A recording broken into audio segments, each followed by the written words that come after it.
هەفتەیەکی چارەنووسساز بوو بۆ کۆچبەری لە ئەوروپا. سنووری وڵاتانی شنگن فراوان دەکرێن. کرواتیا و بولگاریا و ڕۆمانیا بەربژێرن ببنە ئەندامی شنگن.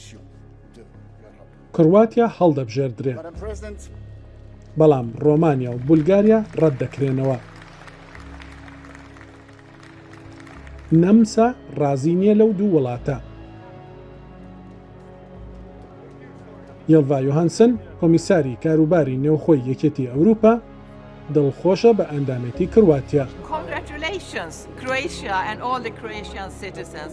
You are warmly welcome into the Schengen area. You deserve this and we are very happy to have you in. بەڵام نیگەرانە لەوەی ڕۆمانیا و بولگاریا ڕەتکرانەوە. زۆربەی وڵاتان پێیان وایە ئەو دوو وڵاتەش مافی خۆیان بوو ببنە ئەندام.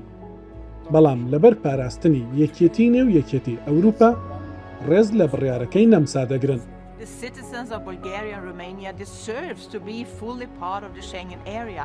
لە ڕۆمانیاش دەنگی ناڕەزایی بەرز بووەتەوە.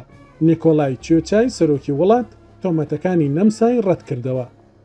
نەمسا دەڵێت هێشتاش ڕۆمانیا دەواازەیەکە بۆ بە قاچاقهێنانی کۆچبەران بۆ نێویەکێتی ئەوروپا. ڕۆمانیا و بولگاریا دەڵێن نەمسا هیچ داتایەکی لەبەردەست نییە کە ئەو تۆمەتانە بسەلمێنێ.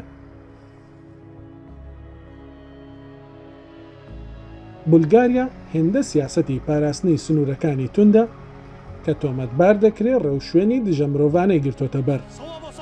زۆر لەو کۆچبەرانەی بەو ڕێگەیەدا ڕۆشتون باسی ئازار و ئەشکەنجەی پۆلیسی سنوورەکانی بولگاریا دەکەن. وڵاتانی ئەندام لە زۆنی شنگن بۆیان هەیە بەبێ ڤیزا و مافی مانەوە لە کۆی 27 وڵاتی ئەندام لە یەکێتی ئەوروپادا بە 22 وڵاتدا هاتوچۆ بکەن و کار بکەن و نیشتەجێ ببن. بە هەمان شێوەش بچنە سویسرا و نەرویج و لیختنشاین و ئایسلەند.